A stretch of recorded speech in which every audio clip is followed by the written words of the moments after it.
Kalau musik dan juga seni pada umumnya hukumnya apa? ذكرت الموسيقى. نعم. نعم. أصحاب الموسيقى وأصحاب الفن والغناء هم يتعاملون مع المشاعر، فإذن يكونون من أهل الذوق الإنساني، فالذي يتعامل مع المشاعر أجدر بأن يدرك حقائق ما يسعد به الإنسان وينعم، فيطرب بالكلام الطيب الحسن ويطرب بذكر الله تبارك وتعالى وتطمئن قلوبهم بذكر الله. فالموسيقى ما لم يأتي فيه نص مثل المزمار فحكمه اجتهاد أهل العلم ما بين مبيح ومحرم، وما جاء فيه النص في الإباحة فلا إشكال فيه. والموسيقى بأصنافها بحسب ما تثير، إن أثارت مثارات ومشاعر الخير فهي من الخير، وإن أثارت مشاعر شر من بغضاء بين الناس أو تقاتل بينهم أو فعل محرمات أو حث على تناول مسكرات فهي شر بحسب ما تثير في بال الإنسان وفي عقله. Beliau mengatakan tentang pemusik. Mereka adalah orang-orang yang bekerja bergelut di dalam apa yang menjadi cita rasa batin seseorang, sehingga dia memiliki cita rasa, memiliki perasaan yang halus untuk mendalami apa yang nyaman di dalam hati manusia dengan suara-suara tertentu, dengan syair-syair dan lantunan tertentu. Maka hendaknya pun dia juga memiliki kepekaan akan zikir-zikir tertentu yang membuat hati seseorang menjadi lebih nyaman. Sebab bermain dengan perasaan, maka dia harus tahu apa yang membuat orang paling nyaman. Bukan cuma musik aja, zikir pun juga, doa pun juga, ibadat pun juga. Kemudian juga di antara musik-musik itu ada juga yang menggunakan alat-alat yang memang diharamkan di dalam syariat seperti mizmar, maka itu hukumnya haram. Ada juga yang menggunakan alat-alat yang dihalalkan, dibolehkan dalam sunnahnya Nabi ada, maka itu hukumnya halal. Ada juga yang tidak disebutkan di dalam sunnah tentang kebolehan atau ketidakbolehannya, maka itulah tempat perbedaan pendapat para ulama dan masing-masing dengan pendapatnya. Kemudian juga lantunan syair yang diucapkan. Syair tersebut itu membangkitkan perasaan. Apabila yang dia bangkitkan adalah hal-hal yang buruk, sehingga bangkit keinginan yang lebih buruk, ya, ataupun juga berisi ucapan-ucapan yang buruk, mengajak kepada keburukan, maka itu diharamkan dan tidak baik.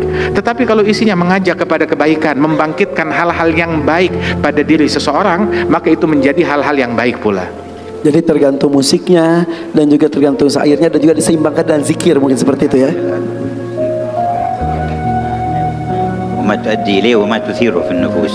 Dan tergantung dari apa yang digunakan begitu, dan mengakibatkan apa di dalam nafsu seseorang. فإن نفس الإنسان قابلة للتأثر سلبا أو إيجابا. Sebab nafsu seseorang itu, dia itu mudah terpengaruh, baik pengaruh positif ataupun pengaruh negatif. فبعض الأغاني وبعض الموسيقى وبعض الصوت الحسن يحفز الإنسان لأن يبر والديه أو يحسن لأرحامه أو يسامح من آذاه أو يكون على استقامة، فهذا كله من الخير وداخل في الخير. Ada beberapa musik yang isinya itu penuh hikmah, ngajak orang untuk bakti kepada orang tua, cinta kepada ibunya, kepada ayahnya, bakti kepada mereka, ngajak orang untuk silaturahmi, ngajak orang untuk bikin ketaatan, untuk berderma, untuk peduli kepada sesama. Ini adalah bagian dari kebaikan dan bagian daripada dakwah juga, dan ini adalah hal yang baik.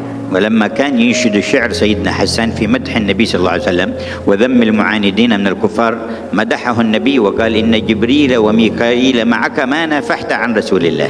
Ketika Sayyidina Hassan bin Thabit, sahabat Rasulullah, seorang penyair, seorang seniman penyair, dia banyak membuat syair, dia mengubah syair yang isinya memuji Nabi Muhammad dan juga membela Nabi Muhammad daripada cacian dan makian orang-orang yang kafir. Maka Rasul SAW menyemangati dan mendukung apa yang dilakukan oleh Hasan bin Thabit dengan ucapan, sesungguhnya Jibril dan Mikail senantiasa bersama engkau di dalam syairmu, manakala syairmu itu isinya membela kepada Nabi Muhammad SAW. وكان أحد الشعراء أمية بن أبي الصلت له حكم يلقيها في شعره قال بعض الصحابة فركبت مع النبي في السفر قال تحفظ شيء من شعر أمية بن أبي قلت نعم. فقال فأنشدني فأنشدته بيتا فقال هيه أي زدني فأنشدته بيتا فقال هيه فأنشدته بيتا فقال هيه حتى أنشدته 100 بيت. Dulu ada seorang seniman penyair dari orang Arab terdahulu sebelum Nabi Muhammad, namanya Umayyah bin Sult, yang mana dia ini banyak mengucapkan syair-syair yang isinya kebaikan dan penuh hikmah. Pernah satu kali Nabi bertanya kepada seorang yang ada di situ, sahabat beliau yang banyak hafal syair, bilang, apa kamu hafal daripada syair-syairnya Umayyah bin Sult? Maka dia bilang, iya saya hafal. Maka diucapkan 1-2 bait syairnya Umayyah bin Sult. Kemudian Nabi berkata, yakni tambahkan lagi, ada lagi gak? Saya tambahkan lagi. Nabi nanya, ada lagi gak? Tambahkan lagi. Terus sampai hampir 100 bait syair yang dibacakan di hadapan Nabi Muhammad sallallahu alaihi wasallam. وكما تتأثر مشاعر الإنسان بالصوت الحسن وبالأنغام المناسبة فكذلك تتأثر بالنية الصالحة وبالرحمة وبإرادة الخير وبالقيم الفاضلة تأثرا أكبر.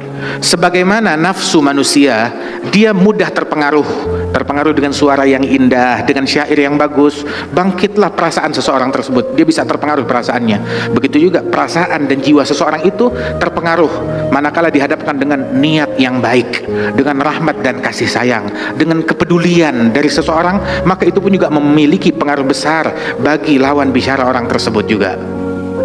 وقد دخل سيدنا أبو بكر على السيدة عائشة وعندها جاريتان تغنيان ورسول الله صلى الله عليه وسلم مضطجع فقال أمزمور الشيطان في بيت رسول الله ففتح النبي وجهه وقال دعهما يا أبا بكر فإن لكل قوم عيد وهذا عيدنا. Pernah satu kali Sayyidina Abu Bakar masuk ke rumah putrinya Siti Aisyah, istri Nabi Muhammad. Bersama Siti Aisyah ada teman-teman mainnya, anak-anak begitu, gadis-gadis kecil begitu, yang mana mereka ini melantunkan nyanyian syair-syair yang baik bersama Siti Aisyah, dan di situ ada Rasulullah Shallallahu Alaihi Wasallam dan Nabi sedang menutup wajahnya. Sayyidina Abu Bakar saat masuk, maka dia memarahi Siti Aisyah putrinya, masa ia ada suara syaitan dan lantunan syaitan di rumah Nabi Muhammad? Menegur Siti Aisyah. Maka Nabi Muhammad menoleh ke arah Sayyidina Abu Bakar As-Siddiq dan berkata, biarkan wahai Abu Bakar, enggak sejauh itu maksudnya Rasul Shallallahu Alaihi Wasallam. Sesungguhnya ini adalah hari Id, hari Lebaran, kata Rasulullah Shallallahu Alaihi Wasallam. Maka biarkan mereka melantunkan daripada lantunan dan syair-syair yang tidak mengandung keburukan di dalamnya itu.